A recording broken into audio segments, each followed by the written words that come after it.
आज की इस वीडियो में हम हरियाणा के नक्शे को समझने की कोशिश करेंगे। जी हाँ, जय हरियाणा। जैसा कि आपको पता है कि हम अलग अलग राज्यों के नक्शों को समझने की कोशिश कर रहे हैं, तो आज नंबर लगा है हरियाणा का। आज की इस वीडियो में हम जानेंगे कि हरियाणा में कितने जिले हैं और कितने प्रशासनिक संभाग है, और साथ ही हरियाणा के बारे में कुछ एक जरूरी जानकारी जिसके बारे में सवाल पूछ लिया जाता है। तो हम ज्यादा देर न करते हुए शुरू करते हैं। देखिए, ऐतिहासिक तौर पे देखा जाए तो हमें पता है कि हरियाणा और पंजाब कभी एक ही हुआ करते थे, लेकिन वहां पे जब भाषाई आंदोलन शुरू हुए, भाषा को लेकर तनाव शुरू हुआ, तो भाषा के आधार पे अलग राज्य की मांग भी शुरू हो गई। तो ऐसे में साल 1966 में एक विधेयक पास हुआ जिसका नाम था पंजाब पुनर्गठन विधेयक 1966, जिसके तहत 1 नवंबर 1966 को हरियाणा का गठन कर दिया गया था। देखिए, पुनर्गठन का जब भी कोई विधेयक आता है या फिर बिल आता है, तो उसके जरिए राज्य की सीमाएं बदली जाती हैं। जैसे कि जम्मू कश्मीर के लिए भी आया था पुनर्गठन का, आपको पता है। ऐसे में लद्दाख की सीमाएं चेंज हुई थी और जम्मू कश्मीर की सीमा चेंज हुई थी, और जम्मू कश्मीर को एक केंद्रीय शासित प्रदेश बना दिया गया था, और लद्दाख को भी। इसी तरीके से 1966 में यहाँ पे भाषा के आधार पर पुनर्गठन हुआ था। अब समय के साथ इस जगह पे बहुत सारे बदलाव देखे गए थे, लेकिन अगर हम वर्तमान की बात करें तो वर्तमान में हरियाणा में कुल 6 प्रशासनिक संभाग हैं, जिसमें है अंबाला, करनाल, हिसार, रोहतक, गुरुग्राम और फरीदाबाद। इन 6 डिविजन्स को 22 जिलों के अंदर बांटा गया है, और उन 22 जिलों के नाम ही हमें याद रखने हैं। लेकिन उससे पहले मैं आपको एक चीज बता दूं कि हरियाणा की जो राजधानी है वो चंडीगढ़ है, जो कि हरियाणा में नहीं गिनी जाती है। जी हाँ, आपको पता होगा कि जब पंजाब और हरियाणा अलग अलग हुए तो दोनों ने ही चंडीगढ़ को राजधानी के रूप में मांगा था। इसलिए चंडीगढ़ दोनों का पार्ट है, लेकिन दोनों का पार्ट नहीं भी है, क्योंकि चंडीगढ़ को बना दिया गया था केंद्रीय शासित प्रदेश। अब हम एक एक करके हर एक संभाग के जिलों को देख लेते हैं, जिससे कि हमें जिले याद हो जाएं। सबसे पहले हम बात करते हैं अंबाला की। अंबाला का हिस्सा जो है सबसे ऊपर आता है। यहाँ पे एक है पंचकुला, एक है अंबाला, एक है यमुनानगर और एक है कुरुक्षेत्र। 4 जिले हैं कुल।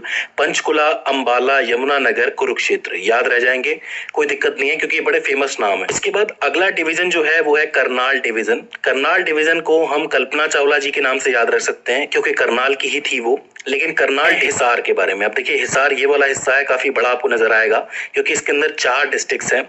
एक है आपका सिरसा, जो सबसे पश्चिम में है। इसके बाद है फतेहाबाद, फतेहाबाद के पास है हिसार, और उसके पास है जिंद। 4 याद रखने हैं, सिरसा, फतेहाबाद, हिसार और जिंद।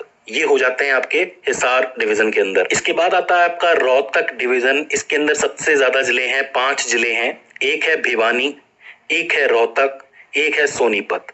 भिवानी, रोहतक, सोनीपत। इसके नीचे है चरखीधारी और झज्जर। 5 जिले हो जाते हैं, भिवानी, रोहतक, सोनीपत, चरखीधारी और झज्जर। दोस्तों, अगर इस जिले को प्रोनाउंस करने में आपको लग रहा है कि मुझसे गलती हो रही है, तो इसके लिए मैं आपसे क्षमा चाहूंगा। तो आपको ये पूरा डिवीजन 5 जिलों के साथ याद रखना है। इसके बाद आपका एक और डिवीजन आता है, जो है गुरुग्राम डिवीजन, जो पहले गुड़गांव के नाम से मशहूर था, लेकिन गुरुग्राम इसका नाम हो गया, आपको पता है। गुरुग्राम में 3 जिले आते हैं, महेंद्रगढ़, रेवाड़ी और गुरुग्राम। मैं आपको बता दूं कि आर्थिक और तकनीकी रूप से देखा जाए तो गुरुग्राम का महत्व हरियाणा में सबसे ज्यादा है, क्योंकि ये इस जिले के अंदर काफी सारे टेक्नोलॉजी के काम होते हैं, और आर्थिक रूप से ये जो जिला है काफी आगे है। तो हरियाणा की दृष्टि से काफी महत्वपूर्ण हो जाता है गुरुग्राम, तो इसको जरूर याद रखना। इसके बाद आपका आखिरी जो डिवीजन है वो है फरीदाबाद डिवीजन। फरीदाबाद डिवीजन में आपको 3 जिले मिलेंगे। एक तो फरीदाबाद ये वाला हिस्सा मिलेगा ही, इसके अलावा एक पलवल और एक नूह। अब देखो, यहाँ पे एक कंफ्यूजन है, कई लोगों को कंफ्यूजन होता है कि नूह है उस जगह पे मेवात होना चाहिए। देखिए, 2016 में मेवात का नाम बदल के नूह कर दिया गया था। इससे पहले 2005 में इसका नाम मेवात हुआ था, मतलब वापस बदला गया था। उसका भी एक कारण है, अगर आप सांस्कृतिक रूप से देखोगे तो मेवात एक नासांस्कृतिक क्षेत्र है, और मेवात का जो टोटल एरिया है वो हरियाणा के अलावा राजस्थान और उत्तर प्रदेश में भी फैला हुआ था। इसी वजह से किसी एक टुकड़े को मेवात कहना सही नहीं होगा, इसीलिए जगह को नूह नाम दिया गया था। तो आपको नूह याद रखना है, नूह और मेवात में कंफ्यूज नहीं होना है। तो इस तरीके से आपके 6 के 6 डिवीजन हो जाते हैं, अंबाला, करनाल, हिसार, रोहतक, गुरुग्राम और फरीदाबाद। आई होप आपको याद हुए होंगे, क्योंकि इसको याद रखना बहुत मुश्किल नहीं है। ये नाम आसानी से जबान पे चढ़ जाते हैं और याद भी हो जाते हैं। तो दोस्तों, मुझे उम्मीद है कि ये वीडियो आपके लिए हेल्पफुल साबित रही होगी। अगर इसके बाद भी इसके अंदर आपको कोई क्वेरी आती है, कोई दिक्कत आती है, तो आप हमें कमेंट सेक्शन के अंदर बता सकते हैं। तो दोस्तों, आज की इस वीडियो के अंदर बस इतना ही। See you in the next one.